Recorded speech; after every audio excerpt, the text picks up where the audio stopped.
사무엘하 19장 16절에서 23절까지 말씀 함께 교독합니다. 구약성경 495쪽입니다. 16절 제가 먼저 읽습니다.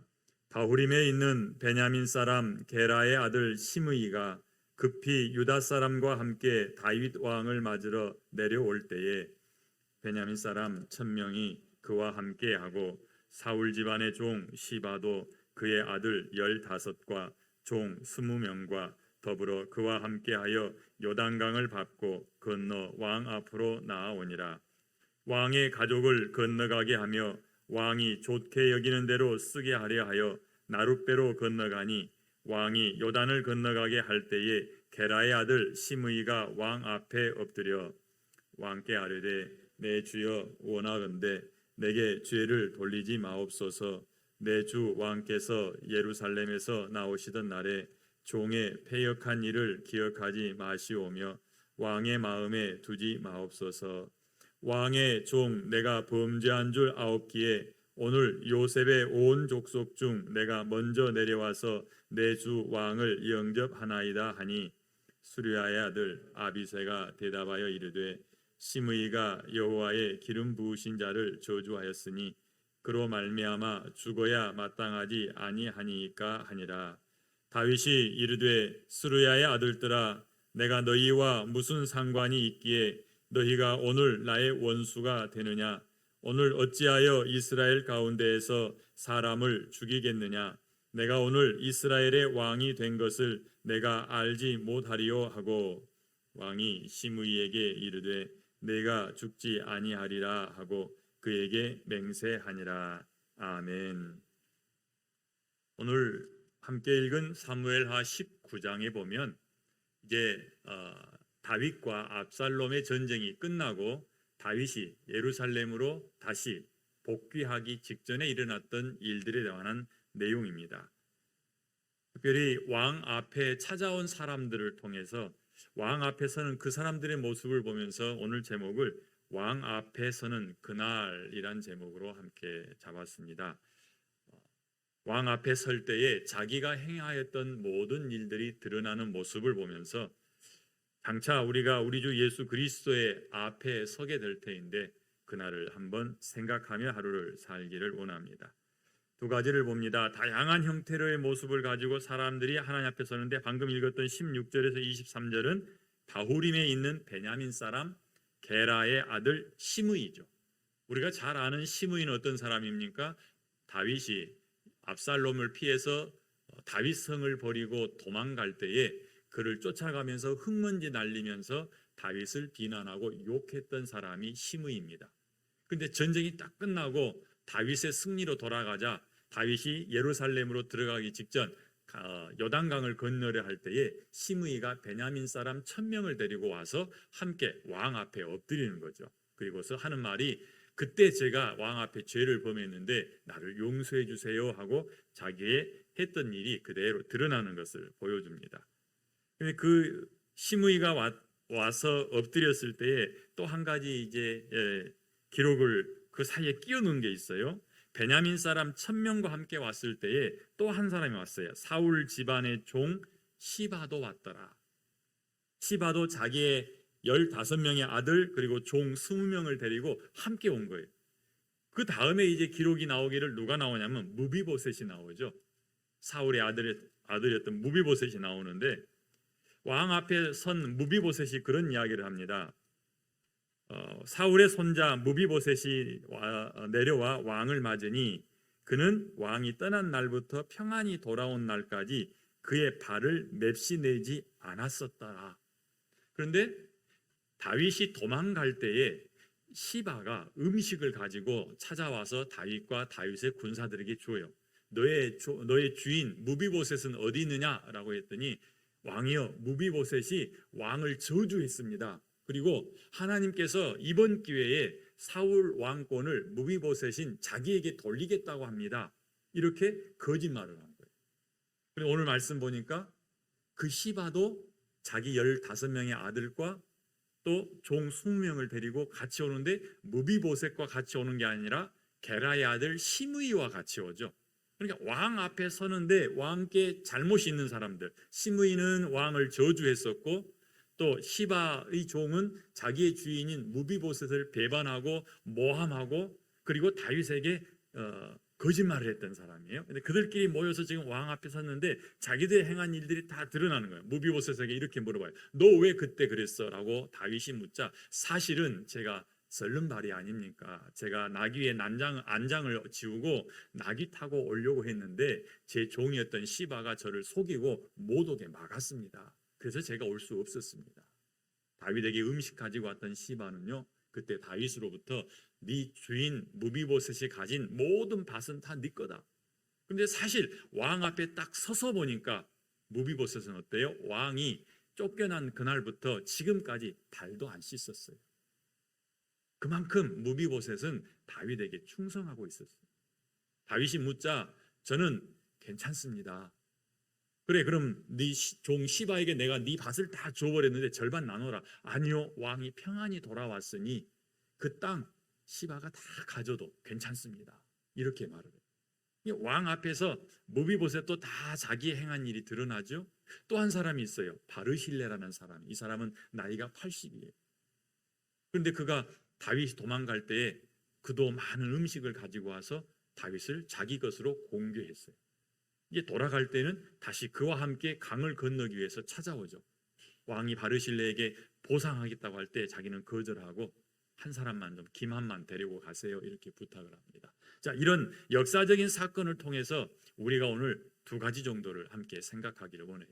왕 앞에 설 때에 자기가 과거에 행하였던 모든 일들이 그대로 드러나는 모습을 보자는 거죠.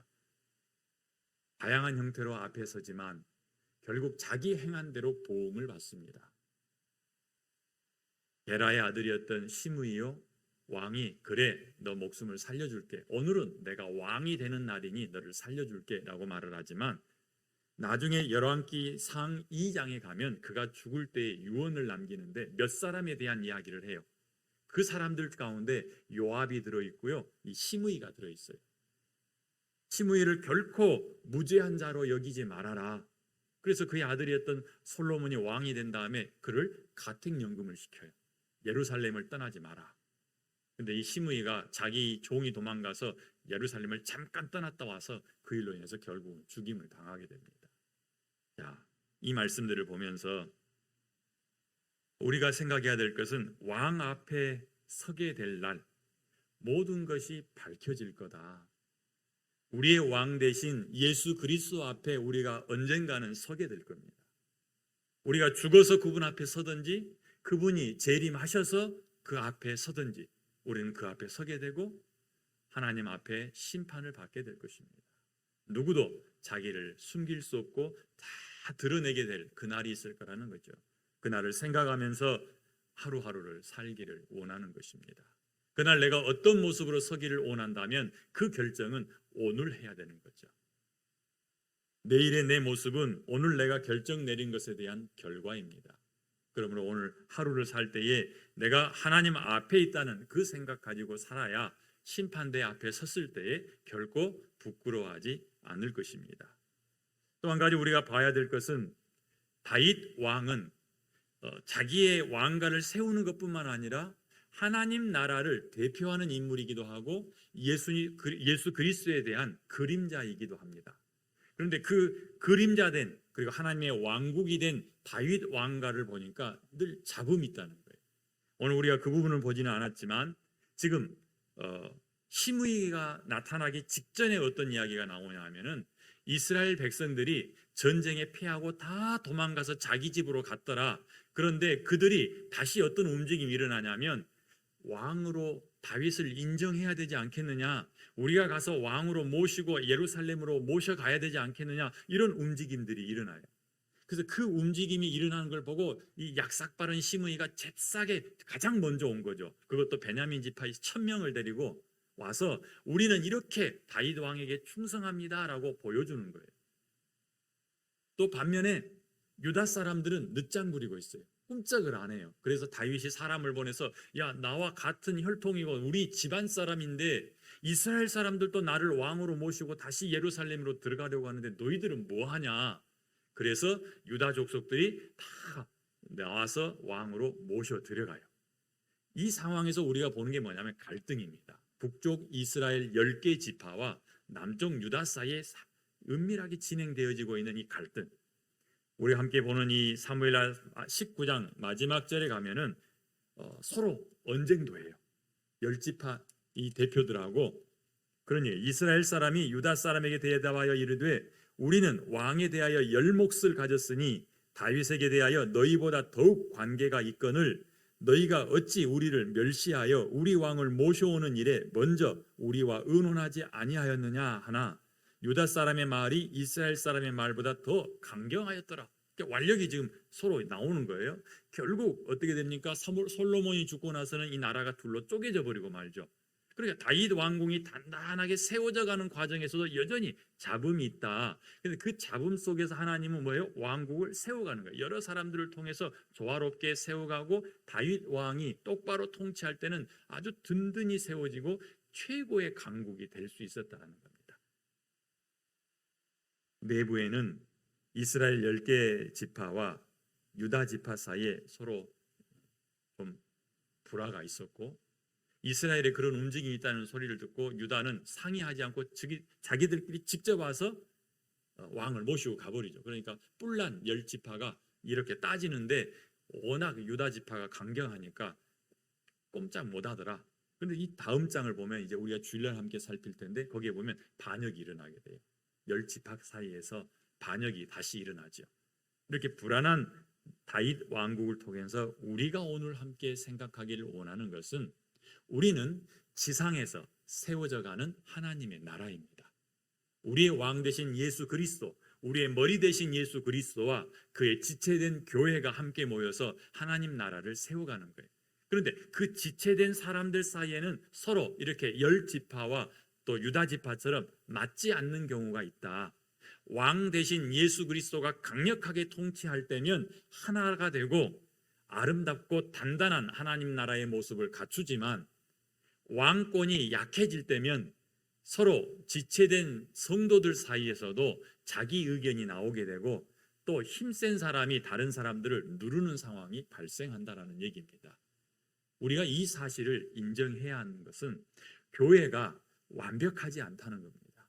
예수 그리스도가 오셔서 온전한 교회의 모습을 이루기까지는 늘 잡음이 생겨날 수 있다. 그런데 왕 대신 예수 그리스도가 온전히 통치하는 그런 교회의 모습을 갖출 때면 불완전하지만 그래도 서로 화합하고 아름다운 공동체로 이루어 간다는 거죠.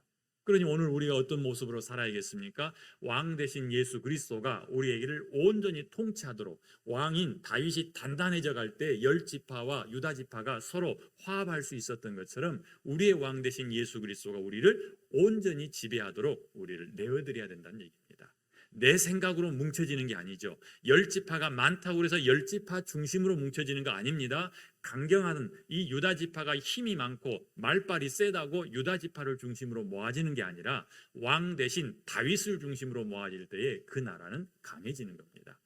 우리는 내가 아닌 연륜이 아닌 우리의 왕 대신 예수 그리스도를 중심으로 뭉쳐져야 우리 교회가 단단한 교회로 세워져 가는 것입니다. 오늘 이 다윗 왕가에 있는 여러 형태를 가진 사람들의 모습과 또 갈라진 두 부류의 사람들 사이에서 우리는 어떤 모습으로 오늘 하루를 살지 고민하며 살아가는 하루가 되시기를 바랍니다. 기도합니다. 하나님 감사합니다. 다윗 왕이 전쟁이 끝났지만 그들 사이에는 여전히 문제가 존재합니다. 다윗의 왕권이 강해지면 나라가 조용하고 약해지면 나라가 시끄럽습니다. 요압도 다윗을 향해서 큰 소리를 칩니다. 하나님이 이런 상황을 보면서 우리는 함께 하나님 앞에 우리 자신을 보기를 원합니다. 먼저는 왕 앞에 서는 그날 모든 것이 드러난다고 하는 사실 앞에서 오늘 우리가 어떻게 살지 고민하기 원하고, 다음으로는 서로 맞지 않고 서로 완력이 있고 다툼이 있지만 왕 대신 예수 그리스도가 온전히 다스릴 때면 교회 공동체 안에서 잡음도 없고 조용하고 서로 화합하며 갈 수 있다는 사실을 보았습니다.